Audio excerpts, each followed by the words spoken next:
This one goes out to the real OG off-gridders.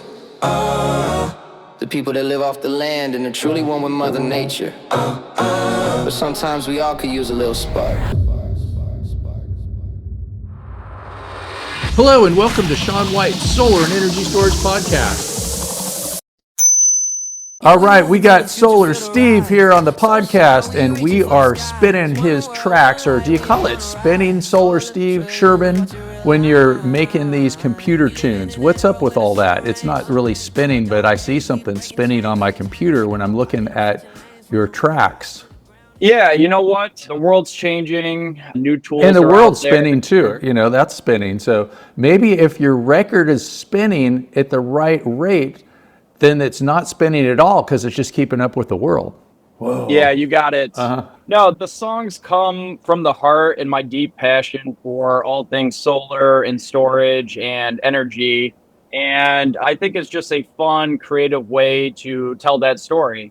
I'm not a rapper myself. I can't sing. I'm much more of an engineer. So I need some help from a little bit of generative AI and related tools to tell that story. But the most recent song, Solar Trillions, is just about the opportunity for this technology for the world. There are a billion people still living without access to electricity. A billion's a big number. We need terawatts of solar to help them, help clean up the climate. And that's the most recent track, is just kind of talking about that and some new endeavors I'm on in that space. I wonder how long it'll be until there's more robots walking the earth, like humanoid robots, than there are people without electricity. And then it'll be kind of weird because there'll be like more robots with electricity, than these people that don't have electricity. That'd be kind of weird. What do you think about that? Do you think that these robots have more rights than the people without electricity? Interesting question. Personally, I'm a fan of good old-fashioned human intelligence. I think the term AI is kind of like prejudiced against robots? No, I wouldn't say that. I just think it's a bit overhyped right now. And I think AI, a better acronym would be advanced interface. I remember when Google came around, and it certainly changed the world and how we interact with computers, but it's by no means a substitute for humans and our creativity, our spirit, our intelligence. So, technology makes an excellent servant, but is a terrible master, is a quote that's resonated with me. So these are tools, and they help the spirit of human shine. Well, all energy pretty much comes from the sun or a star. And since that's kind of what's happening, we're solar powered. AI, robots, and all that, they're solar powered. So what makes us better than them? I mean, I guess we have consciousness, right? Do you think that we'll ever get to a point where something that's not carbon-based has consciousness? I mean, even a lot of people now have parts of their bodies that are not, carbon-based, pacemakers, cochlear implants, which are actually brain interfaces. My nephew has one of those. There's some people that can even control a computer mouse with their thoughts. So where do you get to a point where maybe there will be some consciousness coming out of that solar-powered silicon connection? I don't know. Maybe a good question. And you know what? I was just having a crazy weird thought too, a week ago or something, is that, people get so stuck in it, this is a physical universe, and then there's these simulations on top of each other and stuff like that. But what if we looked at it the other way, that maybe it's just all consciousness and nothing's physical, and the physical is just to make the consciousness seem more real? But maybe it's both, and maybe I'm getting a little bit too deep for a solar and storage podcast, but hey, it's all solar powered. Yeah, no, great question, Sean. I do appreciate philosophical discussions and going deep. Honestly, I'm not the one to answer that. I'm a proud NABCEP PVIP, recently an ESIP as well. I love silicon and lithium. Lots is going on in the world and AI and all that, but I stand squarely with focusing on humans and keeping them at the center. Yeah, NABCEP doesn't have any a lot of energy, consciousness questions on their ESIP exam. Maybe they should do that. Come on, Sean O'Brien and NABCEP. put on some really deep stuff on some of these exams. So you're sitting there in Aruba right now, right?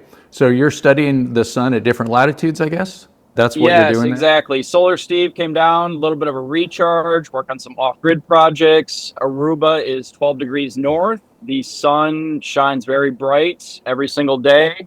When it rains here, it's about 2 minutes at a time. And yeah, it's just a beautiful place to recharge and get some from that sun.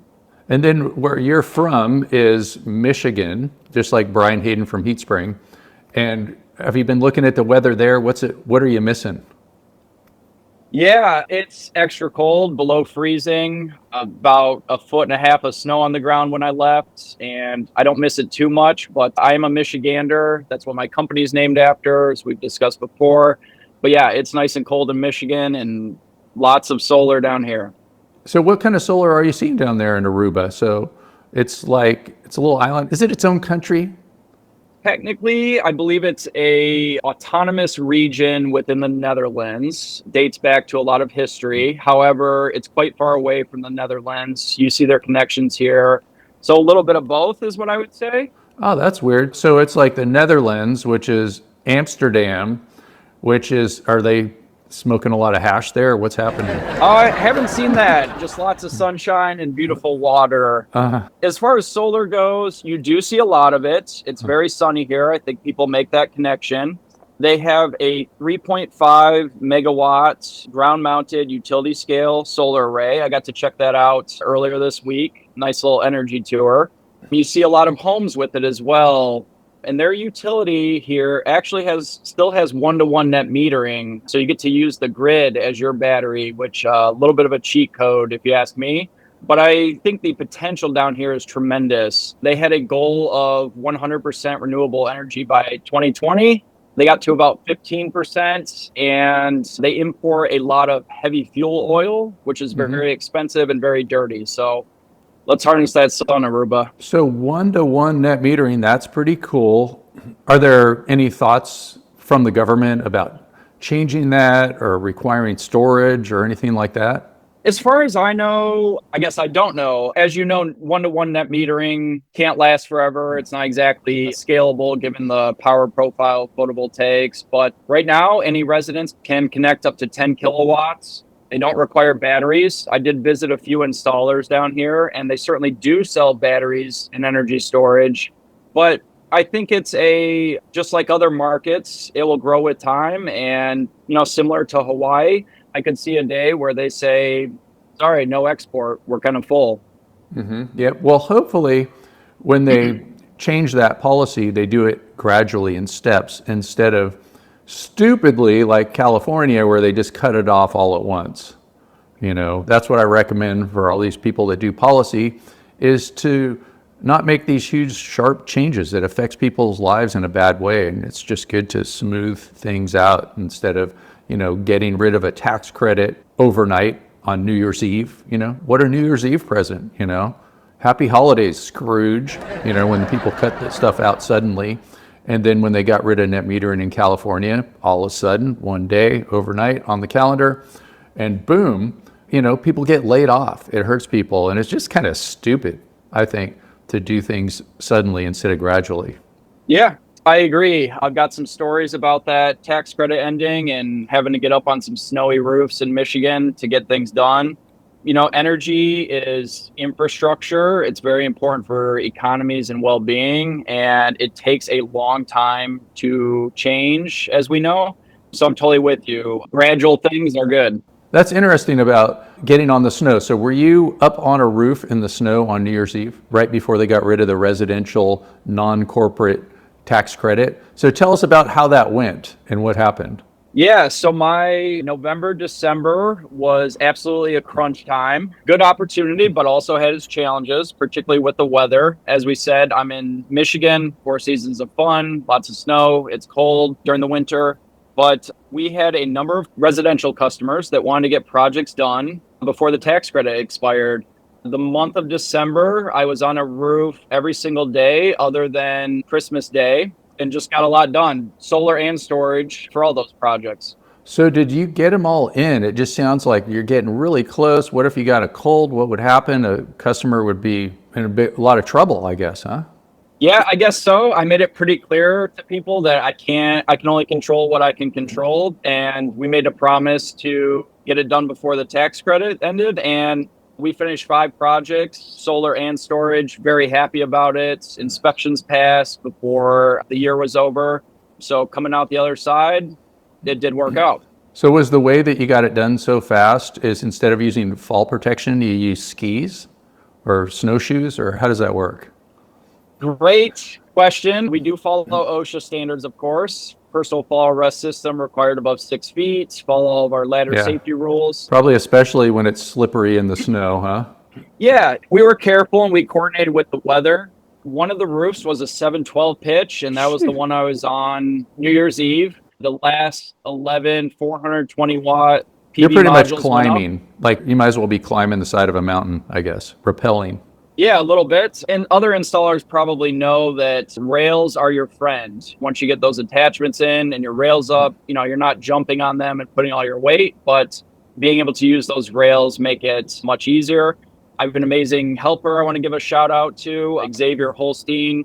He's a young man and he got it done with me. Fortunately, no injuries or accidents. We were safe and we made happy customers.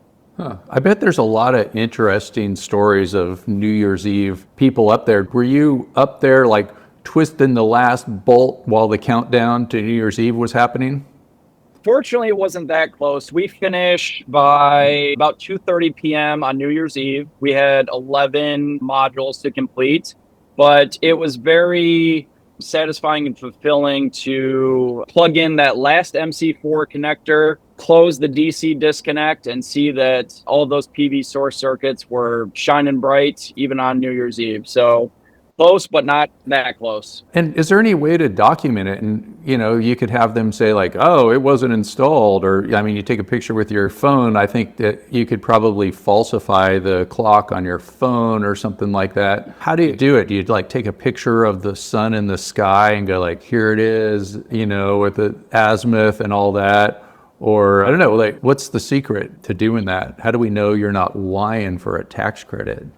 Yeah, great question. And I want to give a shout to the equipment supplier we used, SIG Energy. They were formerly Point Guard in the USA.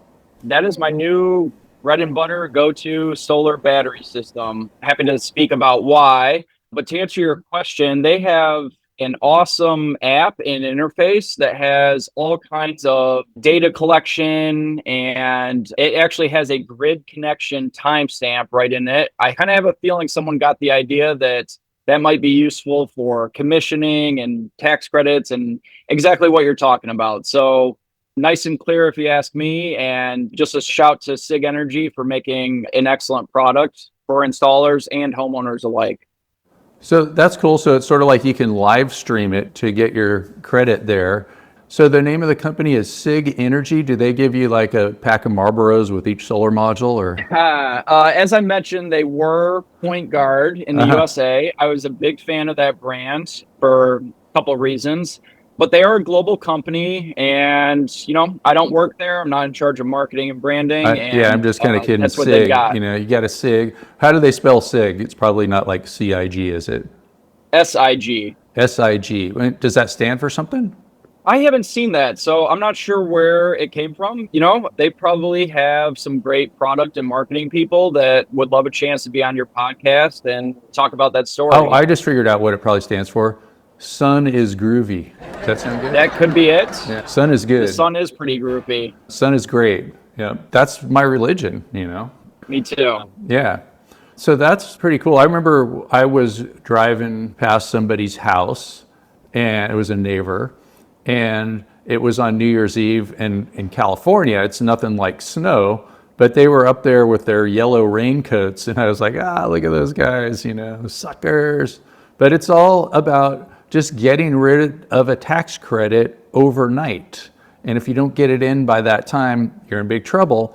And so the other thing about that, I mean, we could probably even see how many people got hurt, trying to like rush at the last part. There might have been somebody that fell off a roof. I mean, it's like making these sudden changes is actually deadly in some cases, I agree with you. And as you know, the National Electrical Code and OSHA are all about safety and taking care of property and people. It is a little, I guess, opposite of that. Unfortunately, politics come into play, things change. But if I were in charge, yes, I would be doing things a lot differently. I think the good news is, the injuries might be an interesting stat. I'd like to see what was the uptick on people that, maybe would have said, oh, I can do solar later, get a battery later, and actually move that decision forward. So, we can have clean energy solutions today instead of tomorrow. That'd be an interesting stat to go with the other research. Yeah, like it's about safety and all that kind of stuff. There's plenty of people that have got seriously injured or hurt when they were following all the safety rules, And I think kind of the most important safety rule is to be careful. But you can't really document that, it's just like be really, don't be too tired, to be careful. And part of being careful probably is like, don't go up on a roof when it's snowing. But you got to do it, and there's no rule against it.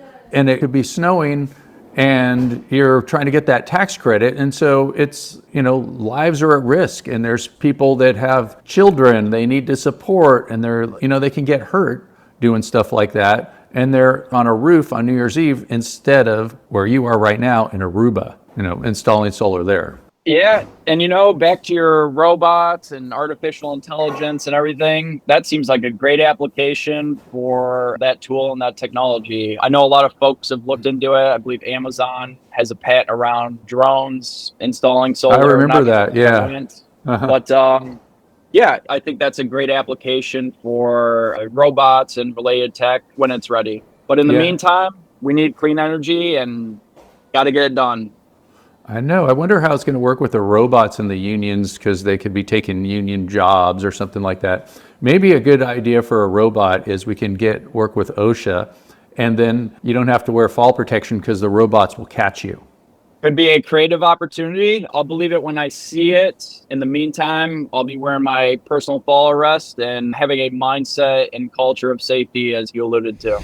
We interrupt you for a very important announcement. Sean White's Solar and Energy Storage Podcast has been brought to you by Sean White's Solar and Energy Storage Podcast. That's right, Sean White is sponsoring his own podcast, and he wants to remind you to go check out some of his classes. You can go to SolarSEAN, that's solar, SEAN.com, and then click on the links to check out his classes. You can check out his heat spring classes, and you can also hire him to teach classes for you, like at your company, something like that. Now back to the show. So you just took the ESIP, that's the NABCEP, North American Board of Certified Energy Practitioners, Energy Storage Installation Professional exam. And how did that go? What did you think about that test? I was the first one to take it, and it was unlike other NABCEP exams, and it was open book with 3 different books. Did you use all 3 books? And so we're talking about the 2020 NEC, 2020 NFPA 855, and 2021 NFPA 70E. So did you have all 3 of those books? Did you get seriously injured by paper cuts? Great question. I agree with you. It was different than the PVIP exam, of which I passed and am a proud certificate holder. The immediate structural thing I noticed is what you said. You have to use good old-fashioned paper books and learn how to navigate them. A little pro tip for folks maybe taking the PVIP. The search function for keywords is your best friend, but you don't have that in ESIP. Admittedly, I had 2 of the 3 books. In retrospect, I probably would get 3 of the 3 and not try and save, $100 or whatever. There were quite a few questions around detailed safety protocol and standards, which is the 70E book you referenced. I had the National Electrical Code and the NFPA 855, of which were very heavily referenced, and probably couldn't pass it without those 2. And I would definitely recommend all 3 for taking it.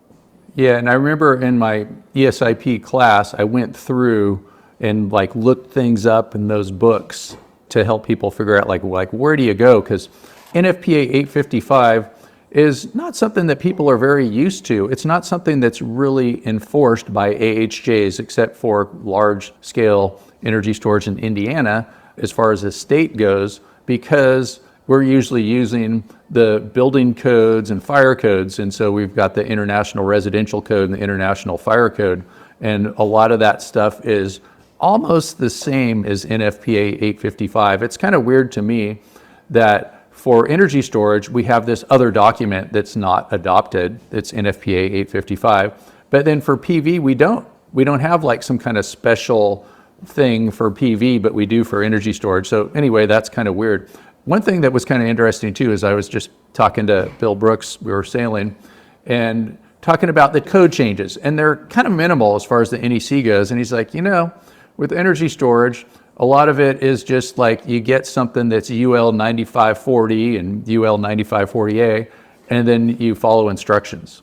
Because those instructions are like, if you have the UL 9540 and 9540A, there's all these exceptions for that. It's sort of like a lot of what I do when I'm teaching a class on the building and fire codes or NFPA 855. It's just like, you got this, you got that, or if you have 9540 and 9540A, you follow instructions. And so that's pretty much what it is. And when they do those 9540 and 9540A tests, there are these like tests, when they're making these energy storage systems. 9540A is called large scale fire testing. 9540 is the test, the UL test, to just make sure that it's safe. And then 9540A has a lot to do with like how you space them out, how you install them and all that. And that's kind of what you do. You just follow the instructions. And of course you follow the code, but it was kind of underwhelming on how many code changes there were as far as like code changes of what you do. It's like, we don't have some new thing like rapid shutdown. I guess part of that probably has to do with how the industry is matured. This podcast is brought to you by Sunlight. Sunlight makes you shine. So let's see, well, it looks like we're getting a little bit short on time because you have to go out there and probably dive into the ocean. Is that about right? I've got some PV to study, some oceans to dive in, yes. And, just getting back to that in sunny Aruba, interesting project I want to mention before we close. There's an old Citgo oil refinery here. I believe it dates back to the 1940s and 50s. From what I can tell, it's essentially abandoned, and there's kind of this cool rotting infrastructure that energy nerds like us can kind of appreciate, but kind of points the scenery too. However, there is a massive, and I mean massive, triangular structure that is begging to be covered with PV and filled with energy storage systems. So I was at the beach yesterday. You can see it from one of the most popular beaches.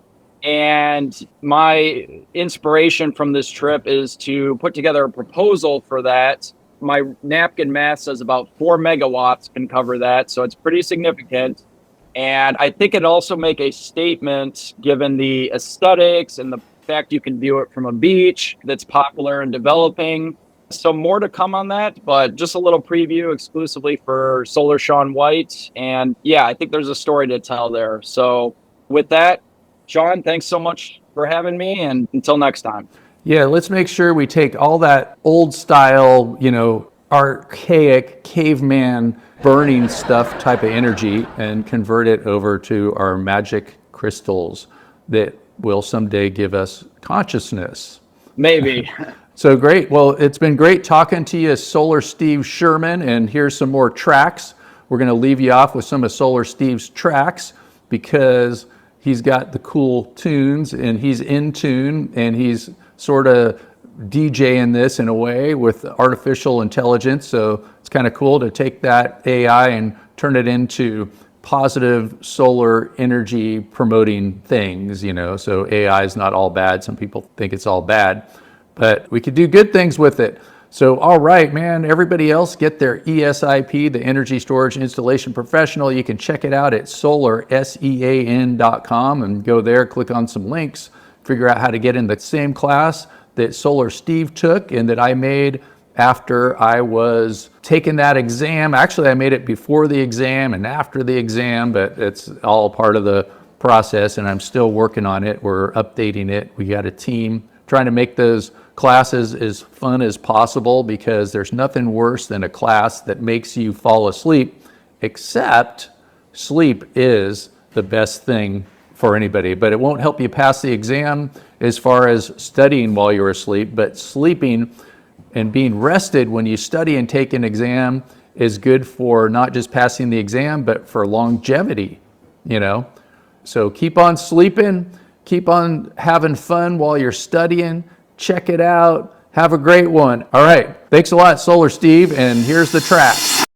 Ow! Yeah, we moving to the future, feel the rise. SolarSEAN, we reaching for the skies. One world, one light, we all gonna rise. Solar trillions, watch it realign. We living in an era where the sun rains.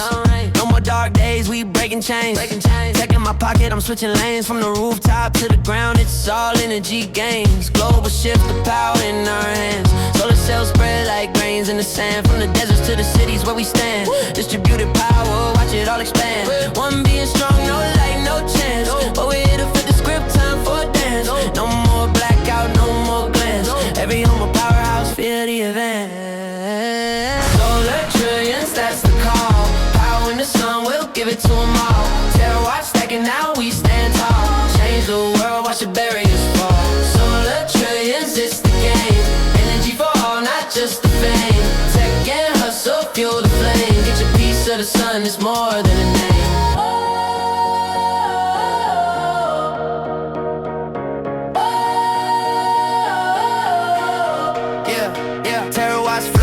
Reaching for the stars, 10 to the 12 and we ain't going far. The energy's endless, ain't no scars. Turn the planet green, no more bars, no Mars. The grid is ours, distributed, no walls. Storage in the banks, we standing tall. Entrepreneurs stacking, gotta heed the call. Trillionaire visions when the sun don't fall. Climate's calling, let's get it on. Solar is today, it rose at dawn. 1 billion lives depend on this song. Together we move, it won't be long. Solar trillions, that's the call. Power in the sun, we'll give it to them all. Terawatt stacking, now we stand tall. Change the world, watch the barriers fall. Solar trillions, it's the game. Energy for all, not just the fame. Tech and hustle, fuel the flame. Get your piece of the sun, it's more than a name.